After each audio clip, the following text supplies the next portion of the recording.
Dans cette vidéo, j'utiliserai l'analyseur d'énergie virtuelle pour lancer une étude de faisabilité d'un système électrique hybride composé d'un champ de panneaux photovoltaïques, d'une batterie et d'un groupe électrogène qui pourrait fournir de l'énergie à un emplacement hors réseau.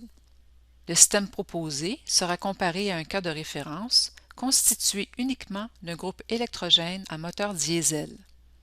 J'ouvre l'analyseur d'énergie virtuelle en m'assurant d'avoir sélectionné production d'électricité, stockage hors réseau pour le type d'installation et photovoltaïque pour le type de système proposé.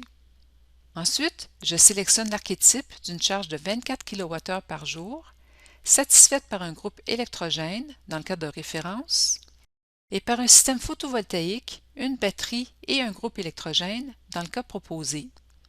Cette charge pourrait correspondre aux besoins en électricité d'une petite entreprise, d'un camp de chasse ou de pêche, d'un bureau et d'un centre d'accueil pour les visiteurs d'un parc, ou de plusieurs bâtiments dans une communauté des Premières Nations. Supposons que le projet se situe dans l'est du Manitoba, au Canada, et que les données climatiques les plus proches sont celles de Victoria Beach.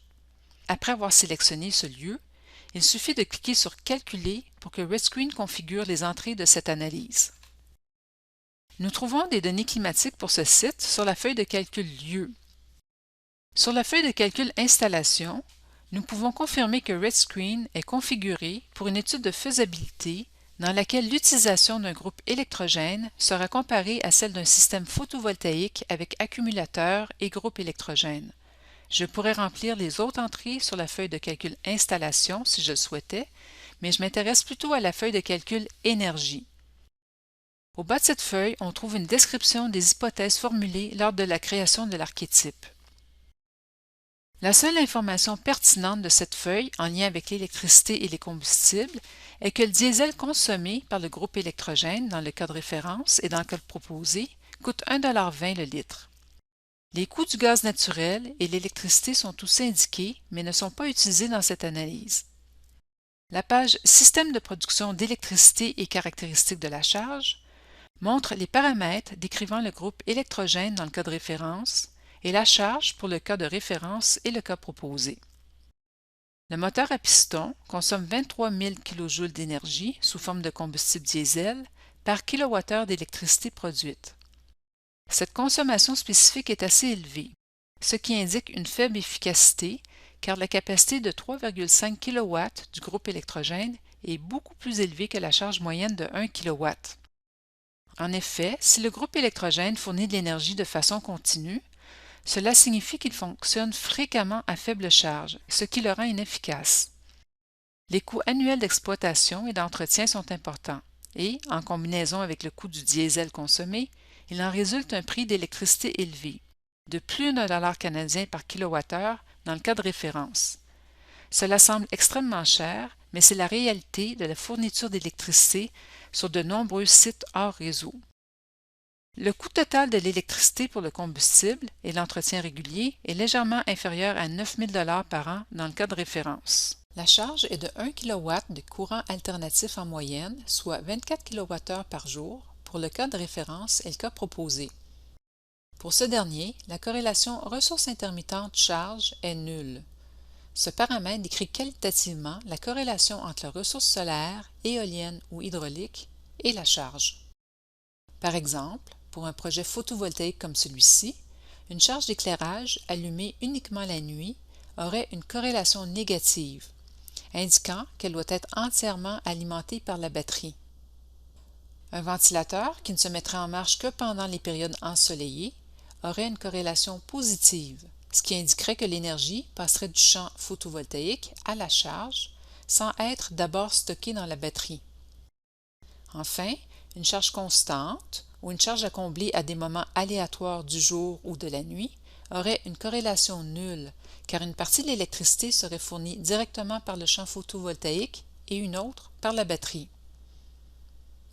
Dans la vidéo précédente, nous avons vu que nous pouvons fournir une liste de charges sur cette page en utilisant la méthode 2. Il existe également un outil spécifique aux charges de pompage d'eau qui peut être lancé par l'icône de la pompe. Cet outil est une calculatrice qui permet d'évaluer les besoins en eau pour l'usage domestique, le bétail ou l'irrigation, et qui traduit ensuite ces besoins en charge électrique de la pompe en se basant sur la hauteur, le rabattement, les pertes par friction et le rendement du moteur de la pompe. Cet outil n'est pas utilisé pour cet archétype.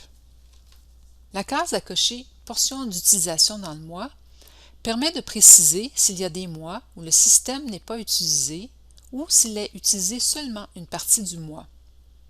La case à cocher n'est pas sélectionnée pour cet archétype, ce qui indique que les charges sont utilisées toute l'année. Les besoins annuels en électricité sont calculés au bas de la page. Il n'y a pas de différence entre le cas de référence et le cas proposé pour cet archétype, donc les économies de charge sont nulles, et il n'y a pas de coût initial supplémentaire pour les mesures d'économie de charge. La charge de pointe au cours de l'année est de 5 kW. En allant voir les paramètres de l'onduleur, on constate que celui-ci a été dimensionné pour satisfaire cette charge de pointe.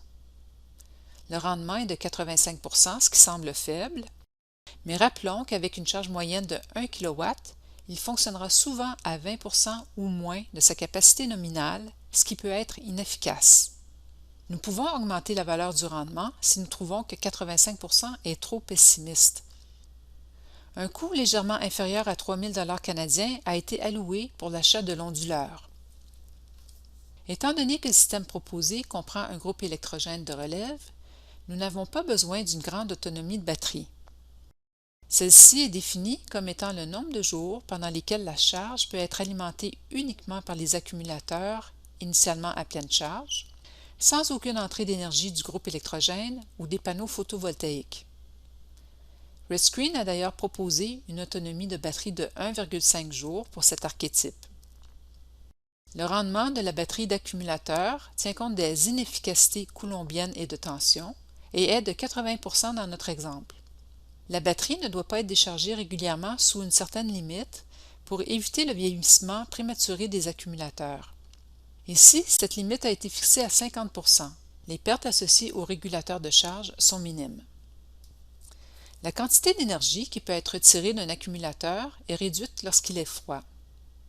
Par conséquent, l'accumulateur doit être dimensionné pour compenser cet effet.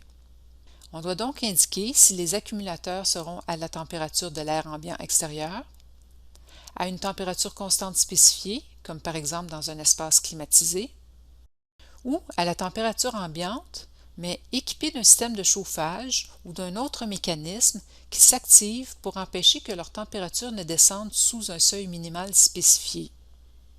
Ici, c'est cette option qui a été choisie et un système de chauffage assure que la température minimale des accumulateurs ne descendra pas sous moins 10 degrés Celsius. À cette température, la capacité utile de la batterie est réduite de près de 12%. En tenant compte de toutes ces données, RedScreen suggère une batterie de 4476 ampères-heure. En multipliant cette valeur par la tension de la batterie, on obtient une batterie d'accumulateur de 107 kWh. RedScreen fournit une base de données de coûts pour aider à estimer les coûts d'investissement de la batterie. Il suffit de cliquer sur le signe de $ pour accéder à cette base de données. Pour cet archétype, la batterie de grande capacité coûte 34 000 $. Allons sur la page Charge de base photovoltaïque. RedScreen propose un capteur fixe orienté vers le sud avec une inclinaison de 63 degrés par rapport à l'horizontale. Cette inclinaison est supérieure de près de 15 degrés à la latitude du site, ce qui favorise la production d'électricité en hiver lorsque le soleil est bas dans le ciel. Malgré cela, les panneaux photovoltaïques ne fournissent que 61 à 77% de la charge d'octobre à janvier. En revanche, en été, ils comblent 97 à 99% de la charge. Globalement, sur une année entière, 87% de la charge est satisfaite par l'énergie solaire avec le champ de 8 kW proposé par RedScreen. Les coûts d'investissement, d'exploitation et d'entretien ont été estimés. Le champ de panneaux photovoltaïques coûte environ 25 000 $. Les 13% de la charge qui ne sont pas comblés par le champ photovoltaïque sont couverts par le groupe électrogène, qui est défini dans la page Charge de pointe, moteur à piston. La capacité suggérée de 5 kW est basée sur la charge de pointe. RedScreen a dimensionné la génératrice légèrement au-dessus de cette valeur à 5,5 kW. La consommation spécifique est plus faible que celle du groupe électrogène du cas de référence, ce qui indique un fonctionnement plus efficace. Cela est logique puisque dans le cas proposé, le moteur ne fonctionne pas en permanence. Il fonctionne uniquement lorsqu'il y a une charge importante ou lorsque les accumulateurs se chargent. Étant donné que le groupe électrogène du cas proposé fonctionne à une charge se rapprochant de sa capacité nominale, il fonctionne plus efficacement que celui du cas de référence qui fonctionne à plus faible charge. Le coût initial du groupe électrogène proposé a été estimé à 10 000 $. Les coûts d'exploitation et d'entretien, de 667 $ par an, sont inférieurs à ceux du cas de référence, car la génératrice ne fonctionne pas fréquemment. La page sommaire résume le dimensionnement des composants du système, l'énergie fournie par le champ photovoltaïque et le groupe électrogène diesel dans le cas proposé, et la consommation de diesel dans le cas de référence et dans le cas proposé. La feuille coût fournit une analyse de niveau 2. Elle regroupe les coûts des composants provenant des différentes pages de la feuille de calcul énergie. Le coût de la génératrice du cas de référence est considéré comme un crédit dans le cas proposé, de sorte que les coûts d'investissement du cas proposé sont les coûts initiaux incrémentaux, c'est-à-dire qu'ils représentent le surcoût du cas proposé par rapport au cas de référence. Dans le cas proposé, le coût du combustible est inférieur à 700 $ par an. 1 000 $ de frais pour l'exploitation et l'entretien annuel du système photovoltaïque et du groupe électrogène s'ajoutent à ce coût. Le coût total est beaucoup moins élevé que les coûts de combustible et d'entretien du cas de référence, qui approchent plutôt 9 000 $ par an. Au bas de la feuille de calcul se trouvent des estimations des coûts périodiques. Puisque le groupe électrogène du cas de référence fonctionnerait 24 heures sur 24, il ne durerait pas très longtemps, peut-être 2 ans. Étant donné que sa capacité est trop petite pour qu'une remise à neuf soit censée, il serait plutôt remplacé. Le groupe électrogène du cas proposé fonctionnerait si rarement qu'il n'aurait pas besoin d'être remplacé. En revanche, les accumulateurs et l'onduleur du cas proposé devraient être remplacés après 8 et 13 ans respectivement. Ces premières estimations devront être raffinées au fur et à mesure que nous accumulerons des informations sur les détails de notre projet. Pour plus d'informations sur l'utilisation de la feuille de calcul coût, vous pouvez consulter la vidéo d'apprentissage virtuel relative à l'analyse des coûts pour les projets de production d'électricité. La feuille de calcul émissions estime la réduction annuelle des émissions de gaz à effet de serre à environ 13 tonnes de CO2 en raison de la réduction substantielle de diesel consommé. Dans le cas proposé, le groupe électrogène ne produit plus que 1,6 tonnes de CO2 par an contre 14,1 tonnes dans le cas de référence. Sur la feuille de calcul finance, on a supposé une durée de vie de projet de 30 ans, un taux d'actualisation de 9 % et un ratio d'endettement de 70 %. Selon ces hypothèses et d'autres encore, le projet est rentable avec un TRI avant impôt sur les capitaux propres supérieur à 23 % et une valeur actuelle nette supérieure à 30 000 $. Malgré cela, il faut noter que le retour simple de 9 ans peut être considéré comme long. Si le projet était évalué sur cette seule base, il pourrait être rejeté même s'il était rentable. Le graphique des flux monétaires annuels présente un profil en dents de scie en raison des coûts et crédits périodiques pour le remplacement du groupe électrogène tous les 2 ans, de la batterie tous les 8 ans et de l'onduleur tous les 13 ans.